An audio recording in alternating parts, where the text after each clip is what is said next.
রাধে রাধে বন্ধুরা, রাধারানীর পরিবারে তোমাদের সকলকে স্বাগত। আশা করি তোমরা সবাই ভালোই আছো। এই দেখো, আজকে আবার গোপুসোনা আর আমি চলে এলাম তোমাদের সাথে একটু নতুন রেসিপি শেয়ার করব বলে। তো চলো, রাধারানী আর গোপুসোনার আশীর্বাদ নিয়ে চলে যাই রাধারানী রান্নাঘরে। আজকে রাধারানী রান্নাঘরে তোমাদের সাথে শেয়ার করব একটি লাড্ডু, বাদামের লাড্ডু। তো এই বাদামের লাড্ডু মাঝে মাঝে আমি গোপুসোনাকে বানিয়ে দিই। তো আজকেও বানিয়ে গপুকে ভোগ দিয়েছিলাম, তাই ভাবলাম তোমাদের সাথে একটু শেয়ার করে ফেলি। তো দেখো, আমি বাদাম নিয়েছি, এই বাদামগুলোকে ভেজে খোসা ছাড়িয়ে নেব। এই দেখো, এরকমভাবে আমি খোসা ছাড়িয়ে নিয়েছি। এবার ছাড়িয়ে আমি মিক্সিতে গুঁড়ো করে নেব। দেখো, খোসা ছাড়িয়ে আমি মিক্সিতে গুঁড়ো করে নিয়েছি। গুঁড়োটা কিন্তু পুরোপুরি একদম মিহি গুঁড়ো করবে না, একটু গোটা গোটা দানা দানা থাকবে। দেখো, গুঁড়ো হয়ে গেছে আমার। এটা আমি বাটিতে ঢেলে নিলাম। আর কিছুটা বাদাম আমি গোটা রেখে দিয়েছি। এই দেখো, এবার এই বাদামটাকেও আমি পুরোপুরি গুঁড়ো করব না, হালকা একটু দানা দানা থাকবে গোটা গোটা, সেইভাবে আমি গুঁড়ো করব। এটা এরকম মিহি গুঁড়ো হয়েছে আর এটা একটু দানা দানা গুঁড়ো থাকবে, ঠিক আছে? তো চলো এবার রেসিপিটা শুরু করি। তো প্রথমেই আমি এই বাটিটার এক বাটি বাদাম নিয়েছিলাম, তো সেই বাটিটারই এক বাটি আমি চিনি নেব। তো দেখো, আমি উনুনে কড়া বসিয়ে দিলাম, কড়াতে দিয়ে দিলাম এক বাটি চিনি,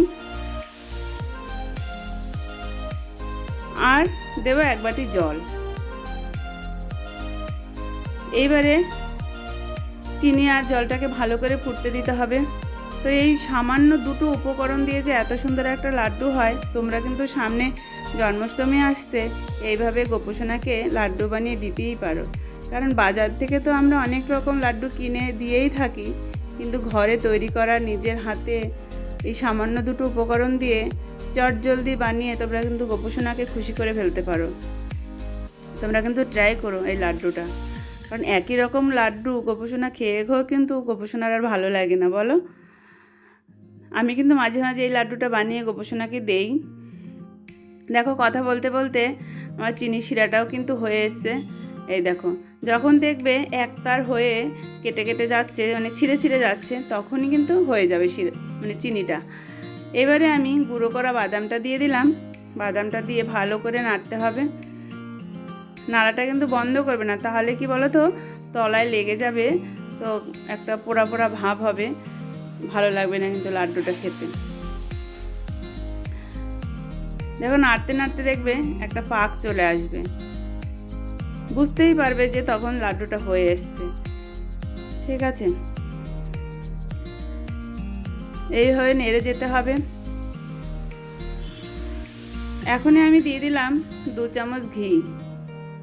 ঘিটা দিয়ে দিলে না লাড্ডুটা একটু ভালো অন্যরকম একটা গন্ধ আসে, খেতে ভালো লাগে। ঘিটা দিয়ে আবার ভালো করে আমি নাড়বো। জন্মাষ্টমীতে কিন্তু আমরা নানান রকম লাড্ডু বানিয়ে দিয়েই থাকি গোপুসোনাকে। নারকেলের নাড়ু, তিলের নাড়ু, অনেক রকম নাড়ু বানিয়ে দিই। তো তার মধ্যে কিন্তু এই অন্যরকম একটা লাড্ডু আমরা দিতেই পারি। এই লাড্ডুটা জন্মাষ্টমীতে কিন্তু আমরা বানাতেই পারি গোপুসোনার জন্য, বলো? এই দেখো, এটা হয়ে গেছে মিশ্রণটা। এখন আমি গ্যাস অফ করে দেব। এর থেকে বেশি কিন্তু আর হবে না, তাহলে কিন্তু লাড্ডুটা ভালো হবে না। গ্যাস অফ করে দিলাম। এবারে একটা থালা নিয়েছি, থালাটা যেন একটু জল না থাকে, থালাটায় নিয়ে একটুখানি ঘি মাখিয়ে নিলাম। এইবারে আমি এই মিশ্রণটাকে থালার মধ্যে একটু ঠান্ডা করতে দেব। এতটা গরম, এখন কিন্তু হাত দেওয়া যাবে না, দিয়ে একটু ঠান্ডা করে। এই দেখো, ঠান্ডা হয়ে গেছে। এখন আমি আবার 1 চামচের মতো ঘি দেব। ঘি দিয়ে আর হাতে একটু ঘি মাখিয়ে নেব। এইবারে লাড্ডুটা কিন্তু গরম গরম থাকা অবস্থায় বানিয়ে নিতে হবে, খুব বেশি ঠান্ডা করা যাবে না। এখনই আমি লাড্ডুগুলো বানিয়ে নেব। হাত দেওয়া যাচ্ছে না, জানো তো, এতটা গরম। দেখো, এবার আমি লাড্ডুটা বানিয়ে নেব।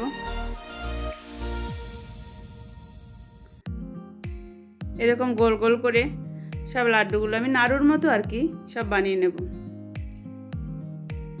তোমরা কিন্তু সন্দেশের মতো এটা বানিয়ে নিতে পারো, সেটাও সুন্দর লাগে দেখতে। আর এই লাড্ডুটা কিন্তু খেতে খুব ভালো লাগে। দেখো, বানিয়ে আমি যেই বাদামের গোটা গোটা গুঁড়োটা ছিল ওটার মধ্যে মাখিয়ে নেব, দেখতে ভালো লাগবে। প্রতিটা লাড্ডু বানাবো আর আমি ওই বাদামের গোটা বাদামটার মধ্যে মাখিয়ে নেব। এই দেখো এরকমভাবে, এইভাবে আমি সব লাড্ডুগুলো তৈরি করে নেব। তোমরা কিন্তু এইবার জন্মাষ্টমীতে গোপসোনাকে আর রাধা মাধবকে এরকম লাড্ডু বানিয়ে অবশ্যই দিতে পারো, ঠিক আছে? আমি তো দেবো, তোমরা দেবে কিনা আমাকে কমেন্টে জানিও। দেখো আমার সব লাড্ডু বানানো হয়ে গেছে।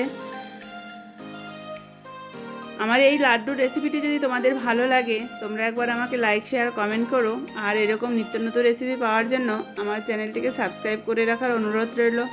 আজ তাহলে আসি বন্ধুরা, দেখা হচ্ছে নতুন একটি রেসিপি নিয়ে। রাধে রাধে।